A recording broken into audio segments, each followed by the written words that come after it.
SteamWorld Heist est un jeu de stratégie tour par tour développé par le studio suédois Image & Form Games, sorti initialement sur 3DS le 10 décembre 2015 et vendu en dématérialisé sur l'eShop au prix de 17€.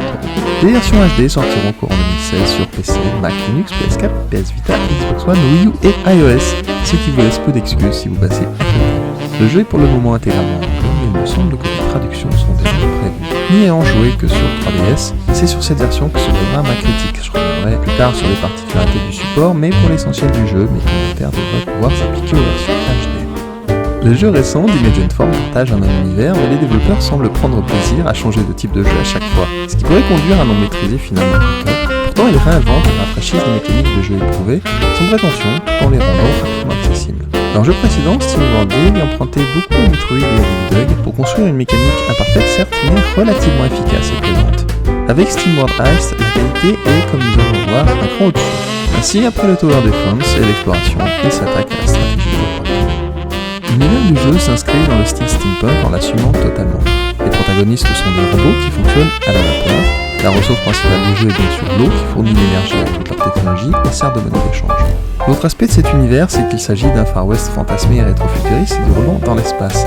On pense immédiatement à d'autres productions de la pop culture dans les sous-genres steampunk et space western, comme Wild Wild West, Galaxy Rangers, Steam Boy, Borderlands, Wild Guns, Codename Steam plus récemment, et bien sûr Firefly de Joss Whedon.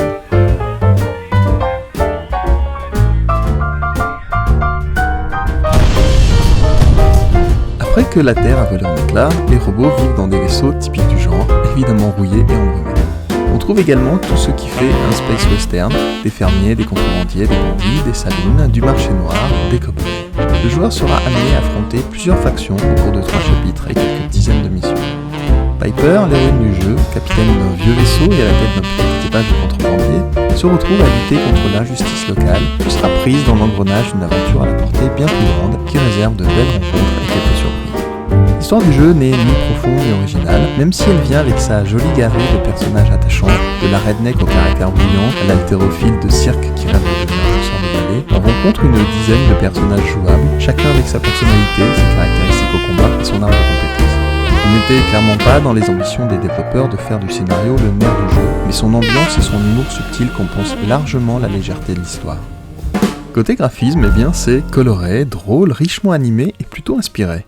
Le parti pris artistique du jeu s'en sort très bien et arrive à nous charmer à de nombreuses reprises, même si ce Far West steampunk est loin d'être original. Le chara-design s'est assombri depuis SteamWorld Dig, et si tout reste assez mignon, on voit nettement une tendance à la maturité dans le style général. Will there be a soundtrack for the game? Ha! Will there be a soundtrack for the game? There will be the soundtrack. We have a physical copy right here. Well, come with me, I'll show you how to be a metal man. When the gears are turning and the fires are burning. Les développeurs semblent particulièrement fiers de leur bande-son, et ils peuvent l'être, car elle a été entièrement composée par le groupe Steam Powered Giraffe, dont certains clips sur YouTube affichent déjà quelques millions de vues. Un rock arty et scénique, joué par des automates au style vestimentaire victorien, indéniablement reconnaissable et typé, c'est clairement un des points forts du jeu. La BO existe en CD physique, peut être achetée sur iTunes ou Bandcamp. Si vous avez aimé l'ambiance du jeu, je pense qu'elle ne vous décevra pas. De leur côté, les effets sonores jouent à la perfection leur rôle, totalement intégrés à cet univers, fait de sonorités industrielles aux résonances métalliques qui ne manquent pas d'humour, comme lorsqu'un robot est abattu et qu'il nous semble entendre s'effondrer une pile de vieilles boîtes de conserve. Mais venons-en au gameplay. Le lieu central du jeu, qui fera également office de hub, est le vaisseau de Piper, où l'on peut parler à son équipage, faire avancer l'histoire et surtout accéder à la carte.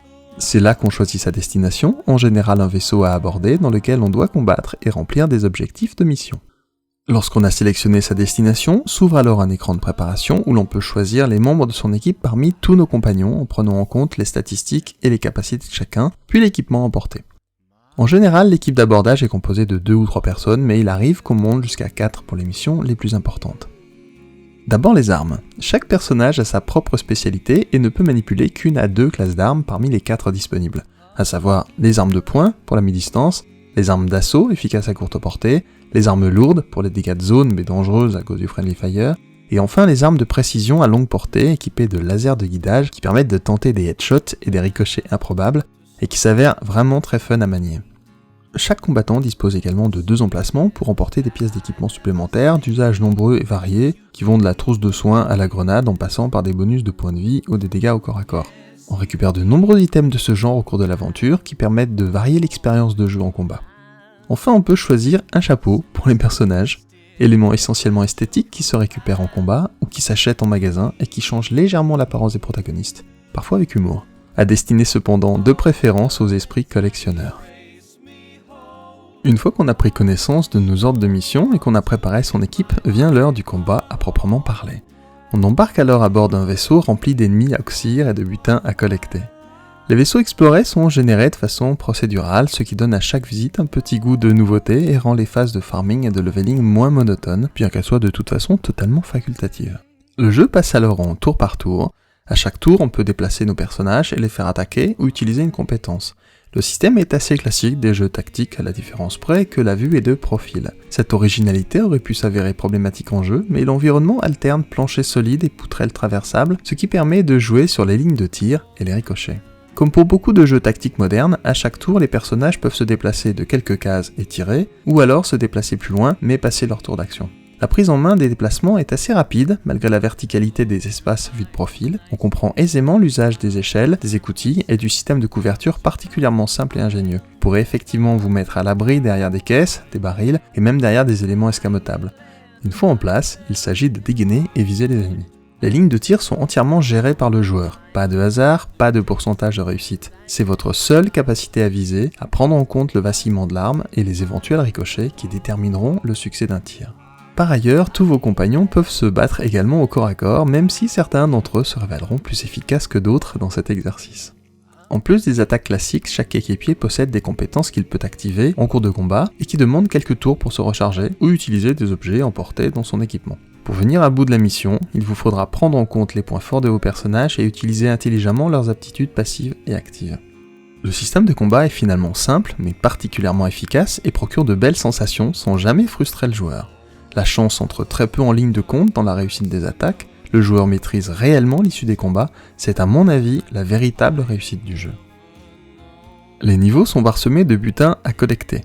Vous pouvez choisir d'investir vos déplacements pour aller les récupérer au risque de perdre du temps et de laisser le niveau d'alerte augmenter en sachant que vous n'aurez connaissance de ce qu'ils contiennent qu'à la fin de la mission. Mais c'est un bon moyen de trouver des armes, des pièces d'équipement, des trésors et bien sûr de l'eau, la monnaie du jeu.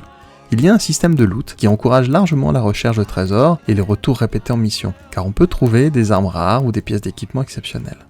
Au fur et à mesure de la progression dans le jeu, les niveaux se rempliront de barils explosifs, de surfaces inflammables, de tourelles de défense et d'ennemis volants ou en armure. Vous rencontrerez également des boss et des structures surprenantes. La progression est juste et bien maîtrisée et renouvelle les situations de combat. On s'ennuie rarement, même lorsqu'on relance une mission. Une fois les objectifs atteints, il faut trouver son chemin jusqu'à la sortie et s'échapper du vaisseau. C'est alors qu'en bon Steambot, vous partagez le butin entre tous les participants. L'écran de fin de mission vous permet de découvrir le résultat de votre collecte. C'est un moment assez amusant qui donne la sensation d'ouvrir des cadeaux surprises. En fonction de votre efficacité au combat, votre performance sera notée et vous obtiendrez des étoiles représentant votre réputation. Ces étoiles ont une importance sur le déroulement de l'aventure car elles conditionnent l'ouverture de nouvelles routes, l'accès à de nouveaux équipements et certains personnages n'accepteront de se laisser recruter qu'à la condition d'en avoir beaucoup. En fin de mission, les points d'expérience sont répartis équitablement entre les bots survivants. Avec un nombre de points suffisant, les Steambots augmentent de niveau. À chaque nouveau palier, ils obtiennent de nouvelles compétences ou améliorent leurs statistiques. Il n'y a pas vraiment d'arbre de compétences. L'évolution des personnages est préétablie par le jeu qui ne vous laisse pas la liberté de construire vos combattants. De manière générale, la composante RPG est très légère. Le joueur n'a aucune influence sur le déroulement de l'histoire, sur la progression de ses combattants, ni sur le chemin à emprunter. Les quêtes annexes sont rares, il n'y a que 3 ou 4 missions facultatives. C'est là que le jeu pêche le plus, un manque flagrant de liberté et de personnalisation. J'aurais aimé voir un système d'amélioration du vaisseau, au moins cosmétique, et de personnalisation des Steamboats autres que leur couvre-chef, quelques chemins alternatifs et plus de quêtes annexes, histoire de donner un peu de souffle et de souplesse à l'ensemble. Les zones de combat ne sont pas les seuls lieux qu'on puisse visiter. En effet, il n'est pas rare de trouver dans cet univers des bars où l'on récupère des informations, parfois des quêtes annexes, des personnages à recruter. On y rencontre surtout des marchands avec lesquels on peut échanger armes et équipements contre de l'eau. Sur 3DS, la 3D apporte de la profondeur au décor et donne plus de vie à l'ensemble, mais elle n'est pas utilisée par le gameplay ni par la structure des niveaux. L'écran tactile affiche en permanence une carte tactique bien pratique et quelques boutons tactiles redondants dont on peut largement se passer, et tout est effectivement entièrement jouable au bouton. Le jeu est un peu plus fluide sur New 3DS et utilise le second stick pour les déplacements de caméra. Si globalement le jeu profite plutôt bien du double écran de la portable de Nintendo, pour le reste il apparaît évident qu'il a d'abord été pensé pour être multi-support. It's like a dream, a silly fantasy. Personnellement, j'attendais Steamworld Heist parce que j'aime les combats tactiques et les jeux en tour par tour. Et je dois avouer que je n'ai pas été déçu. L'équipe de développement a cette fois encore été capable de rafraîchir le genre, de rendre parfaitement accessibles ses mécaniques, le tout dans un emballage très séduisant, même si un joueur chevronné pourra lui reprocher un manque de profondeur et de liberté. Si le jeu souffre de cette rigidité, il n'en reste pas moins très amusant et très bien pensé. Manifestement, Image & Form Games s'améliore à chaque production, et j'attends avec impatience leur prochain jeu. Yet another night.